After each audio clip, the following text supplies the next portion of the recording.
67 mil torcedores estavam prestes a ver o impossível.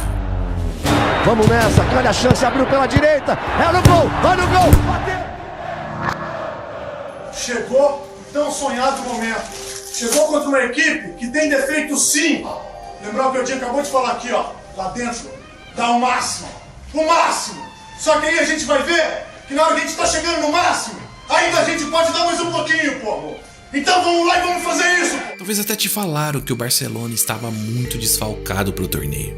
Será mesmo 90 minutos únicos que esconderam detalhes que passaram despercebidos.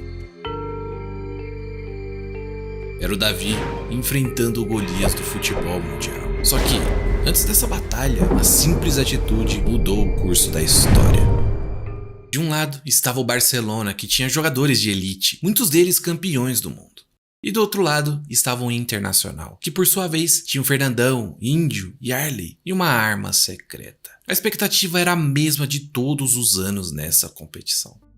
Barcelona enfrentava um grande problema. 2 craques estariam fora da competição. Messi, com uma lesão muscular na coxa direita, e o Eto'o ainda se recuperando de um problema no menisco. Só que o Internacional também tinha problemas. Perdeu o Rafael Sobis e o Jorge Wagner, que foram vendidos após a Libertadores. Além disso, o atacante Renteria se machucou. E ainda, na semifinal, perdeu o lateral esquerdo Hidalgo, que possivelmente seria o responsável por marcar o Ronaldinho. Os caminhos dos dois na competição foram completamente diferentes. Nas semifinais, o Barcelona passou com facilidade pelo América do México, vencendo por 4-0. Já o Inter conseguiu avançar ao derrotar o Al-Ahly, mas com um placar bem mais apertado, 2-1. No último treino, antes da grande decisão, o Inter trabalhava sua preparação tática sob o comando de Abel, que havia proposto uma formação especial. Contudo, a defesa da equipe titular não conseguiu conter o time reserva, escalado para simular o estilo do Barcelona. Com um tempo de preparação escasso, o cenário se apresentava extremamente desfavorável.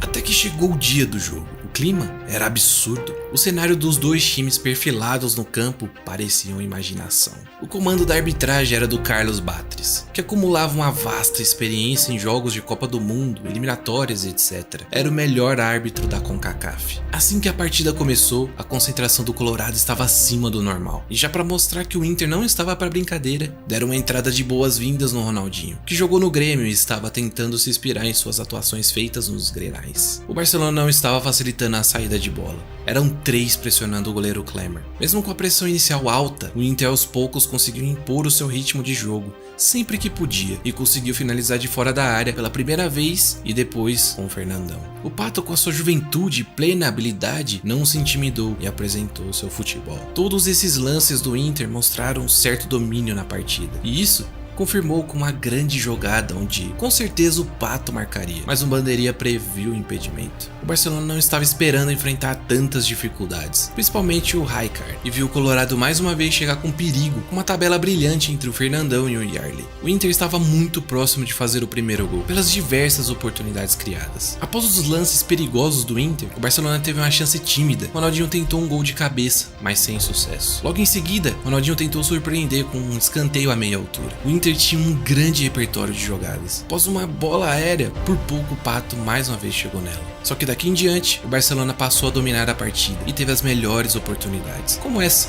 O Ronaldinho, em grande estilo, finalizou, mas não foi o suficiente para abrir o placar. O Barcelona teve outra oportunidade com o Gu Johnson, que se atrapalhou com a bola e perdeu a chance. Só que logo em seguida, o sistema defensivo do Inter dormiu e deixou o Ronaldinho receber a bola com tranquilidade. Ele fez uma baita finta no Fernandão e o Índio chegou com tudo parando o craque. E aí?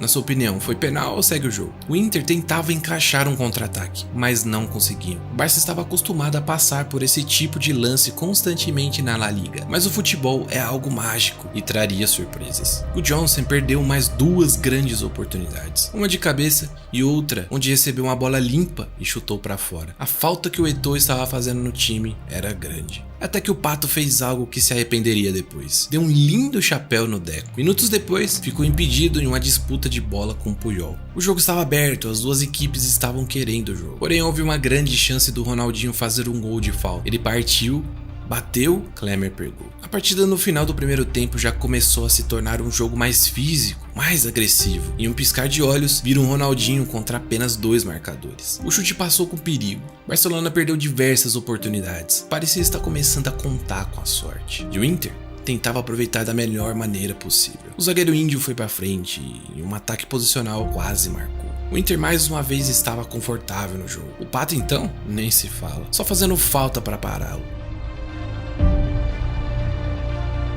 Sua vontade era tão grande que meteu a mão no Puyol, que sofreu bastante nessa partida. Nesse lance e em um outro lance com o Gabiru quase no final do jogo. Quem começou a sofrer foi o Ronaldinho. Edinho não dava sossego para ele quando pegava a bola no meio campo. Lembra quando eu disse que o Pato se arrependeu de dar um chapéu? O troco acabou vindo aqui. O Iniesta deu uma bolada nele, que ficou até o final do primeiro tempo incomodado. Ronaldinho ainda não tinha o menor sossego quando recuava para pegar a bola no meio. Índio chegou firme mais uma vez e acabou recebendo um cartão amarelo pela falta. Logo em seguida, fez uma grande jogada, mas não resultou em perigo. E o juiz apitou o final do primeiro tempo. Aberto, tenso e agressivo. Só que isso ficaria 10 vezes pior no segundo tempo. Sem modificações, os dois times estavam prontos para fazer história no segundo tempo. Ou não. Ronaldinho ainda tentava impressionar, parecendo que a bola ficava colada no pé dele, porém parados por uma muralha colorada. Até que o Inter teve uma grande chance. Uma grande enfiada de bola, porém o Pato estava em condição bem irregular e impedimento. Abel não estava a fim de deixar o Ronaldinho jogar. Resolveu tirar o Alex e colocou o Fabián Vargas. O Barça passou a tentar as jogadas pela direita com o Guiuli, que oferecia um certo perigo. Mas nesse dia o Fernandão jogava como um grande armador e deu um lindo passe para o Pato. Era uma grande chance e, com mais um lance de perigo e uma substituição efetiva, o Barcelona ficava perdido sempre que o Thiago Motta pegava na bola. A comissão técnica começou a perceber que o Ronaldinho estava sendo anulado e decidiu colocar o Xavi no jogo. Barcelona, que ainda não sabia o que era o verdadeiro tic-tac, fez um grande lançamento para o Iniesta, mas a zaga do Inter estava em um grande dia. O Inter dava liberdade até um certo ponto pelo lado direito e o Barça caía como um patinho. Ainda assim, o Deco tentava de fora da área, só que sem precisão.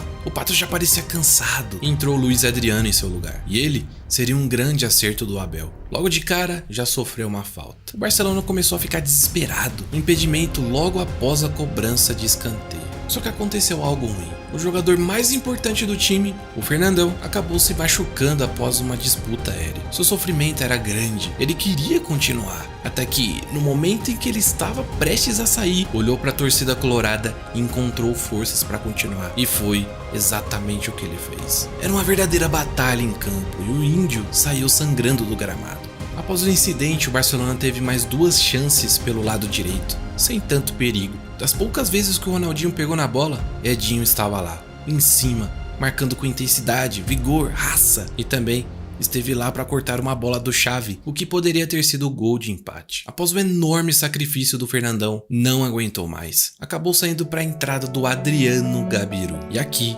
exatamente aqui, é o que acontece a mágica do futebol. A diretoria do Inter não queria que ele jogasse a competição, pelo mau comportamento e falta de rendimento dentro de campo. Mas o Abel bateu o pé e levou o jogador. As substituições surtiram efeito. Após a jogada individual do Yarley, o Colorado apresentou a mesma superioridade que apresentou no primeiro tempo. E aqui, exatamente aqui, começou algo histórico, algo que será lembrado até os finais dos tempos. Após um chutão, houve 2 casquinhas. A primeira do Luiz Adriano e outra do Gabiru. Yarley disputou a bola com o Puyol, o fazendo parecer um jogador qualquer, e deu um grande passe de volta para o Gabiru. Com domínio de craque, tirou completamente Belete da jogada. Era ele o gol. Toda desconfiança, toda descrença, era a melhor chance de dar a volta por cima, e com categoria ele marcou. Olha o gol, olha o gol, bateu, olha o gol, olha o gol, olha o gol, olha o gol, olha o gol,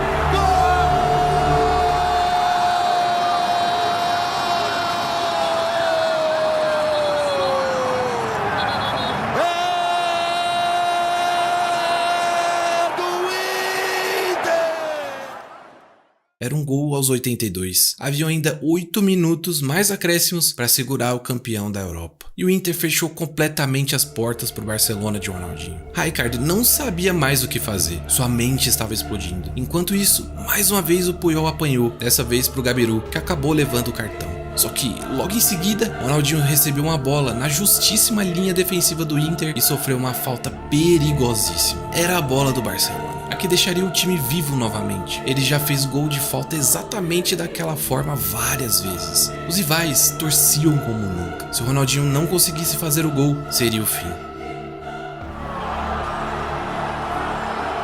Todos os torcedores colorados soltaram sua respiração em um alívio momentâneo. Rijkaard ainda colocou Esquerro para tentar mais um ataque, mas aquele time do Inter já tinha experiência nesses momentos e segurou o jogo o máximo possível. Faltava apenas 3 minutos. Ninguém acreditava no que estava acontecendo. E o Inter já conseguia sentir a sensação de segurar a taça mais cobiçada de todas, dar volta ao Brasil e ser recebido por milhares e milhares de torcedores como heróis. Só que ainda havia mais um ataque para o Barcelona, e novamente estava nos pés do Ronaldinho, que meteu uma bola açucarada, mas o Klemer salvou mais uma vez. No banco, os jogadores clamavam o árbitro, pediam pelo amor de Deus para acabar a partida, e quando o Klemer estourou a bola no tiro de meta, fim de jogo.